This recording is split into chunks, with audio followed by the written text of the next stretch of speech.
Hello, कैसे हैं आप लोग। आई होप कब लगे होंगे आपकी जो स्टडी चल गई बहुत ही बेहतरीन चल गई। तो आज के क्लास में बात करेंगे क्लास 12th के केमिस्ट्री के मोस्ट इंपॉर्टेंट ऑब्जेक्टिव क्वेश्चन जो आपके फाइनल एग्जाम के लिए काफ़ी ज़्यादा खास होगा। ठीक है, तो आप लोग अच्छे तरीका से एक एक क्वेश्चन को देखिएगा, क्योंकि आप सबको पता है कि आपका केमिस्ट्री का एग्जाम जो है 7 फरवरी के दिन होने वाला है। ठीक है, तो आप अच्छे तरीका से पढ़ के जाइएगा, तब ना उस दिन टिक आउट कीजिएगा। तो आप अच्छे तरीका से सारे क्वेश्चन को याद रख लीजिए, जहाँ न बुझाए वहाँ पूछने का कोशिश कीजिएगा, लेकिन हम जो है साधारण भाषा में समझाने का कोशिश करेंगे और आप समझने का कोशिश करेंगे बाबू। ठीक है ना, चलिएगा बिना टाइम का क्वेश्चन की तरफ बढ़ते हैं। इससे पहले क्लास को बाबू लाइक नहीं किया तो क्लास को लाइक करके और चैनल को सब्सक्राइब कर लेना, और एक एक क्वेश्चन को अच्छे तरीका से देखना, जहां नहीं बुझा रहा है वहां पूछने का भी कोशिश करना बाबू। ठीक है ना, चलो यहाँ जो है आपके बीच 1 से 70 तक क्वेश्चन रहेगा, जिसको 35 का ही टिक आउट करना है। समझ रहे हो ना, 35 का ही टिक आउट करना है, इससे ज्यादा टिक आउट नहीं करना है। इसका आंसर जल्दी से बतला दो, क्या हो जाएगा। कहा जा रहा है निम्नलिखित में से कौन सा कार्बोहाइड्रेट प्रकृति में प्रचुर मात्रा में पाया जाता है। कौन पाया जाता है, आप सभी को पता होना चाहिए कि प्राकृतिक में प्रचुर मात्रा में जो पाया जाता है सेलुलोज होता है, यानी ऑप्शन डी हो जाएगा। 1 का ऑप्शन डी होगा, याद रखिएगा। ठीक है, चलो नेक्स्ट क्वेश्चन की तरफ बात करेंगे। इसका आंसर जल्दी से बताओगे क्या हो जाएगा। देखो ना, कहा जा रहा है विटामिन ई की कमी से निम्नलिखित में से कौन सा रोग होता है। विटामिन ई की कमी से जो होता है कौन सा रोग होता है, इस सारे बच्चे को पता होना चाहिए, क्योंकि हमने बतलाया था विटामिन ई की कमी से जन्म क्षमता में कमी हो जाती है, यानी ऑप्शन क्या हो जाएगा, सी हो जाएगा। समझ रहे हो, 2 का ऑप्शन बाबू सी होगा, याद रखिएगा। क्लास को लाइक करते चलिएगा बाबू सारे बच्चे, और चैनल को सब्सक्राइब भी करते चलिएगा आप लोग। ठीक है, चलो नेक्स्ट क्वेश्चन का आंसर जल्दी बतलाओ। तो कहा जा रहा है कि प्राकृतिक रबर निम्नलिखित में से किसका बहुलक होता है। पता है, हमने यह क्वेश्चन बतलाया है कि प्राकृतिक रबर जो होता है वो किसका बहुलक होता है। कहिएगा सर आइसोप्रोपीन का बहुलक होता है। बिल्कुल ऑप्शन सी हो जाएगा, 3 का ऑप्शन सी हो जाएगा, याद रखिएगा। ठीक है, कोई भी क्वेश्चन को तुम सब ना छोड़िएगा, सारे क्वेश्चन को अच्छे तरीका से देखिएगा। ठीक है, चलो इसका आंसर बतलाओ। तो क्या हो जाएगा बाबू, कहा जा रहा है कि धातु की षष्ठभुजीय कण के सीमित पैकिंग संरचना में समन्वय संख्या जो होती है वो कितना होता है। ठीक है ना, जल्दी बतलाओ समन्वय संख्या कितनी होती है। समन्वय संख्या का मतलब होता है कोऑर्डिनेशन नंबर। तो बतलाओ क्या हो जाता है। तो कहिएगा सर हम जानते हैं, उसमें 12 होता है। पता है ना, 12 होता है। जैसे कि इस तरह बनता है ना, देखना इस तरह डब्बा बनता है, उसमें सारा कोण को मिलाना और उसको गिनना, उसको कटना, वही तो है षष्ठगुणीय, है ना, याद रखिएगा तुम सब, यानी 12 हो जाएगा रे बबुआ, याद रखना। ठीक, चलो नेक्स्ट क्वेश्चन, इसका आंसर बतलाओ। तो क्या हो जाएगा, ये क्वेश्चन हमने कई बार तुम सबको बतलाया है कि क्रिस्टलीय तंत्र की कुल संख्या जो होती है कितनी होती है। क्रिस्टलीय तंत्र की कुल संख्या जो होती है बाबू कितनी होती है। कहिएगा हम जानते हैं सर 7 होता है, और 2023 में क्वेश्चन आया हुआ है, तो आप याद रखिएगा। ठीक है ना, ऑप्शन करेक्ट ए हो जाएगा। ठीक है, चलो नेक्स्ट क्वेश्चन का आंसर जल्दी से करोगे, क्या हो जाएगा। देखो 6 नंबर क्वेश्चन का आंसर जल्दी बतलाओ। कहा जा रहा है विटामिन ए का रासायनिक नाम निम्नलिखित में से कौन है। विटामिन ए का रासायनिक नाम निम्नलिखित में से कौन है। आप कहिएगा सर विटामिन ए का रासायनिक नाम जो होता है क्या होता है, रेटिनॉल होता है, यानी करेक्ट ऑप्शन बी हो जाएगा। 6 का ऑप्शन जो बच्चा बी टिक करा बिल्कुल सही हो जाएगा, याद रखना। एक एक क्वेश्चन को देखो, एक एक क्वेश्चन को देखिएगा, सारे क्वेश्चन याद हो जाएगा। समझ लो ना, कोई भी क्वेश्चन को तुम सब ना छोड़ना। चलो इसका आंसर बतलाना क्या हो जाएगा। इसका आंसर बतलाना क्या हो जाएगा। कहा जा रहा है निम्नलिखित में से किसमें इंसुलिन स्रावित होता है। किसमें जो होता है इंसुलिन स्रावित होता है, पता है। कहेगा जी सर हमको पता है, अग्नाशय में जो होता है इंसुलिन स्रावित होता है। बिल्कुल ऑप्शन बी हो जाएगा, 7 का ऑप्शन बी हो जाएगा, याद रखिएगा। ठीक है ना, याद रखना है सारे क्वेश्चन को बाबू। इसका आंसर जल्दी बताओ। तो कहा जा रहा है कि लोहे का मुख्य ऑक्साइड क्या है। जल्दी बतलाओ। तो लोहे का मुख्य ऑक्साइड पता है क्या है, सारे बच्चे को पता होना चाहिए कि लोहे का मुख्य ऑक्साइड जो हो जाएगा हेमाटाइट हो जाएगा, याद रखना। ऑप्शन क्या हो जाएगा, बी हो जाएगा। ठीक है ना, याद रखना है, एक एक क्वेश्चन को अपने दिमाग में बैठा के फिट करके रखना है, क्योंकि एक एक क्वेश्चन आपके एग्जाम के लिए काफी ज्यादा रामबाण साबित होने वाला है, तो आप लोग अच्छे तरीका से याद रखना। ठीक है ना, चलो नेक्स्ट क्वेश्चन का आंसर जल्दी से बताओगे बाबू, क्या हो जाएगा। देखो कहा जा रहा है निम्नलिखित में से कौन रेडियो एक्टिव उत्कृष्ट गैस है। जल्दी बतलाओ। तो कौन जो होता है रेडियो एक्टिव उत्कृष्ट गैस होता है, पता है। कहेगा जी सर हमको पता है, ये जो होता है ना, याद रखिएगा ऑप्शन डी हो जाएगा, रेडॉन होता है। ऑप्शन डी करेक्ट हो जाएगा। ठीक है ना, 9 का ऑप्शन डी हो जाएगा, याद रखिएगा। ठीक है, चलो नेक्स्ट क्वेश्चन यानी बाबू 10 नंबर क्वेश्चन का आंसर जल्दी से बतला दो। क्या हो जाएगा। कहा जा रहा है निम्नलिखित में से कौन प्रथम संक्रमण श्रेणी का सदस्य है। कौन जो है प्रथम संक्रमण श्रेणी का सदस्य जो है कौन है, पता है। कहेगा जी सर हमको पता है, ये जो होता है ना निकेल होता है, समझ जाओ। ऑप्शन क्या हो जाएगा, करेक्ट ए हो जाएगा। 10 का ऑप्शन जो बच्चा ए टिक कर रहा है बिल्कुल सही हो जाएगा। ठीक है ना, ये बाबू तुम सब क्लास को लाइक करते चलना। ठीक है ना, और जहां न बुझा रहा है ना वहां पूछने का कोशिश जरूर करना। ठीक है ना, आपका कमेंट का रिप्लाई जरूर दिया जाएगा। समझ लो बाबू। चलो इसका आंसर बतलाना कहा हो जाएगा रे बबुआ, कहा जा रहा है निम्नलिखित में से कौन ध्रुवीय यौगिक है, जल्दी बतलाओ तो कौन जो है ध्रुवीय यौगिक का उदाहरण है। आप कहिएगा सर हम जानते हैं SO2 जो होता है ना ध्रुवीय यौगिक का उदाहरण है, यानी ऑप्शन क्या हो जाएगा, BA हो जाएगा, समझ लो SO2 मतलब सल्फर डाइऑक्साइड होता है, याद रखना ऑप्शन नहीं हो जाएगा, ठीक है। चलो इसका आंसर बतलाना क्या हो जाएगा, जल्दी से बतलाओ क्या हो जाएगा, 12 का आंसर जल्दी बतलाओ क्या हो जाएगा, जल्दी से बताओ क्या हो जाएगा।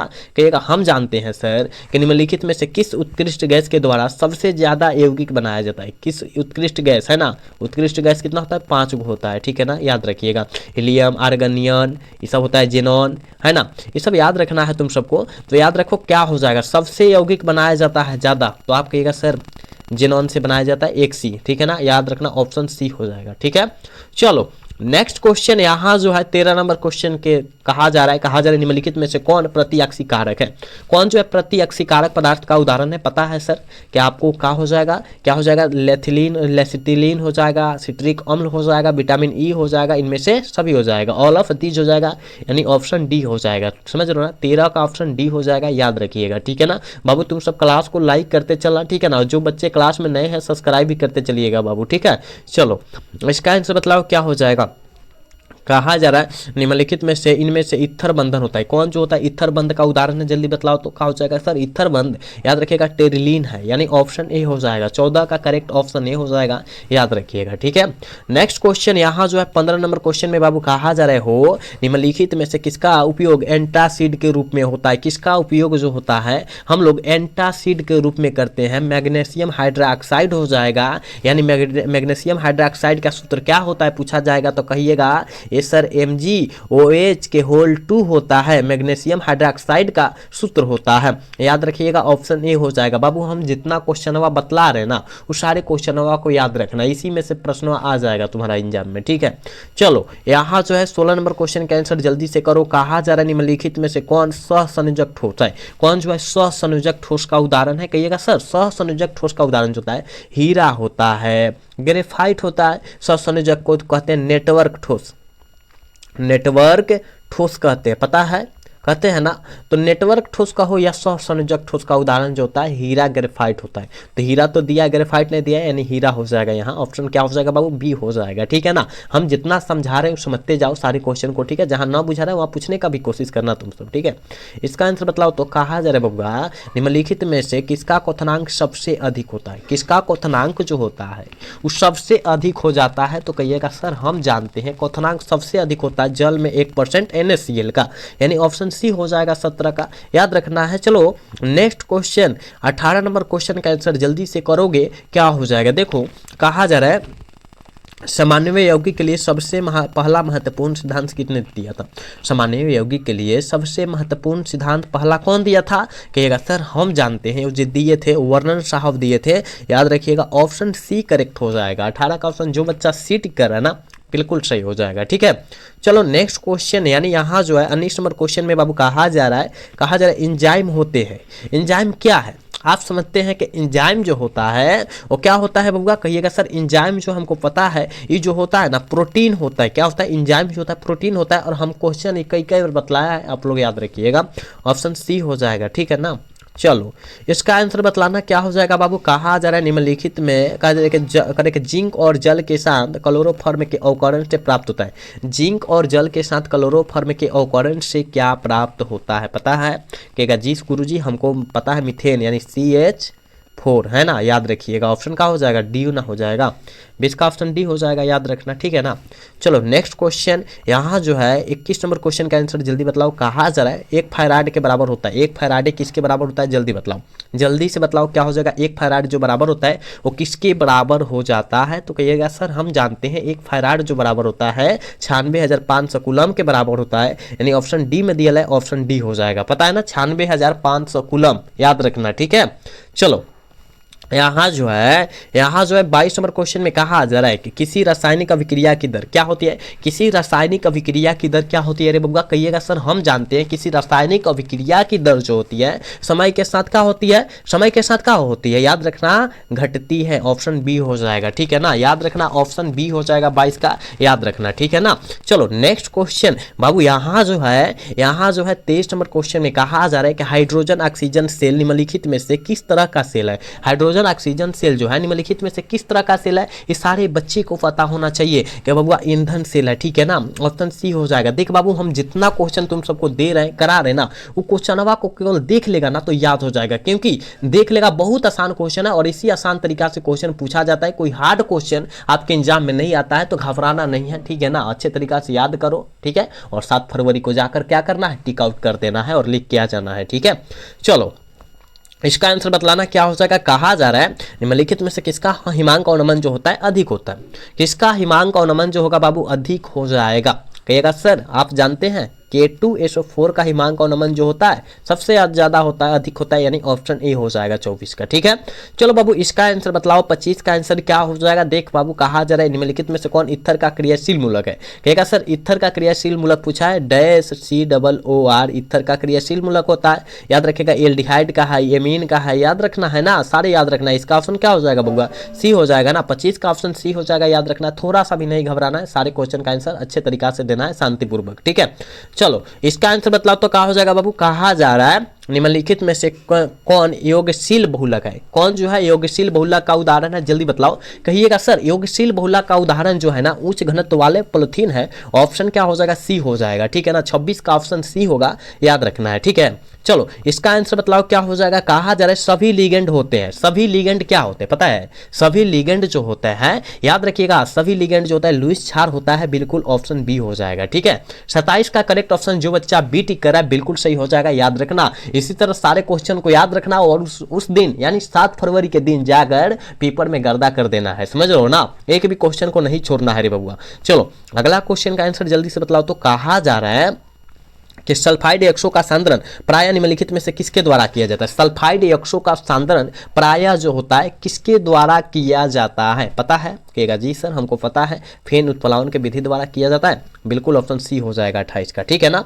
चलो नेक्स्ट क्वेश्चन का आंसर जल्दी करो तो। कहा जा रहा है 29 नंबर क्वेश्चन में निम्नलिखित में से किस धातु का निष्कर्षण विद्युत विच्छेदन की क्रिया के द्वारा नहीं होता है। किस धातु का निष्कर्षण विद्युत विच्छेदन की क्रिया के द्वारा नहीं हो पाता है, कौन है हो। आप कहिएगा सर हम जानते हैं, ये जो है एफी मतलब का लोहा का नहीं होता है, यानी ऑप्शन डी हो जाएगा, याद रखना। 29 का ऑप्शन डी होगा, याद रखना है, ठीक है। चलो नेक्स्ट क्वेश्चन, यहाँ 30 नंबर क्वेश्चन में कहा जा रहा है S8 में सल्फर की ऑक्सीकरण अवस्था होती है। S8 में सल्फर की ऑक्सीकरण अवस्था क्या होती है, तो इस सारे बच्चे को पता होना चाहिए, यानी एक एक बच्चे को पता होना चाहिए कि सर 0 होता है। क्या होता है, 0 होता है, ऑप्शन डी टिक आउट कर देना है, ठीक है ना। चलो नेक्स्ट क्वेश्चन यहाँ जो है 31 नंबर क्वेश्चन में बाबू कहा जा रहा है कि हुप विधि के द्वारा निम्नलिखित में से किस धातु का शोधन किया जाता है। हुप के विधि के द्वारा किस धातु का शोधन किया जाता है, कहिएगा सर एल्युमिनियम, एल्युमिनियम Al, ठीक है, यानी क्या हो जाएगा रे बबुआ, ऑप्शन बी हो जाएगा। देखो बहुत ज्यादा गैस क्वेश्चन है तो कोशिश करना सारे क्वेश्चन को याद रखने के लिए, जहां न बुझा रहा है वहां पूछने का कोशिश करो, सारे आपका जो है कमेंट का रिप्लाई जरूर दिया जाएगा, टेंशन में नहीं पड़ना है, ठीक है।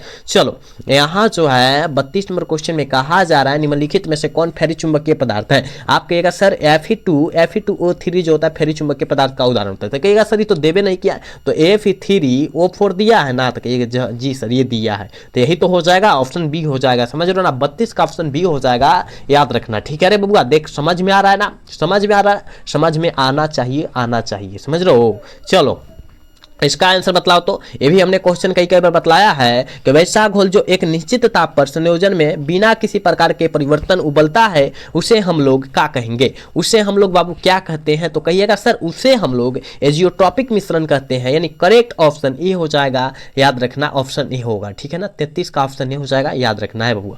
चल बाबू इसका आंसर बतलाओ तो। 34 का आंसर क्या हो जाएगा। कहा जा रहा है निम्नलिखित में से किस प्रकार के दोष के कारण क्रिस्टल के घनत्व में क्या होता है, कमी आता है। किस प्रकार के दोष के कारण क्रिस्टल के घनत्व में कमी होता है, और 2023 में क्वेश्चन आया हुआ है, तो आपको याद रखना है कि सर हम जानते हैं कि यह जो है सटकी दोष में जो है ना, ये जो होता है यह जो है घनत्व के कारण क्या आ जाता है, कमी आ जाता है, ठीक है ना। याद रखना ऑप्शन क्या हो जाएगा, बी हो जाएगा, समझ रहे हो ना, ऑप्शन बी हो जाएगा, ठीक है। चलो इसका आंसर बतलाओ। 35 का आंसर जल्दी से बताओ क्या हो जाएगा। कहा जा रहा है विलयन के अनुसंख्य गुणधर्म का उदाहरण कौन है, जल्दी बताओ। ये लास्ट क्वेश्चन है रे बबुआ, लास्ट क्वेश्चन है, जल्दी बतलाओ कि विलयन के अनुसंख्य गुणधर्म का उदाहरण कौन होता है। आप सभी को पता है हिमांक का नमन होता है, है ना, होता है ना, याद रखिएगा। हिमांक का नमन, क्वथनांक का उन्नयन, और यहाँ बात करें तो प्रासरण दाब, ये सारे होते हैं क्या, विलयन के अनुसंग गुणधर्म का उदाहरण। यानी क्या हो जाएगा, ऑप्शन सी हो जाएगा। क्वथनांक का उन्नयन दिया है, क्वथनांक का उन्नयन मार देंगे, याद रखना, ठीक है ना बाबू। हमने 35 क्वेश्चन बतलाया है और आप 35 में कितना सही कर पाए हैं ईमानदारी पूर्वक जरूर बतलाइएगा, कोई झूठ नहीं बोलेगा। सारे बच्चे बतलाएंगे, जितने बच्चे जुड़े थे क्लास किए थे सारे बच्चे बतलाएंगे कि 35 में कितना सही हुआ है, ठीक है ना। एक बार बतलाएंगे सारे बच्चे 35 में 35 किसका आया है, नाम जरूर अपना लेंगे, ठीक है ना, याद रखना, ठीक है बाबू। तो हमने 35 क्वेश्चन कराया है, कहीं डाउट होगा तो पूछ लीजिएगा, ठीक है ना। तो आज का क्लास जो है कैसा लगा, अगर अच्छा लगा होगा तो चैनल को सब्सक्राइब और वीडियो को लाइक करना भूलिएगा। मिलेंगे अगला सेशन में। जय हिंद, जय Bharat, tata, bye bye, love you.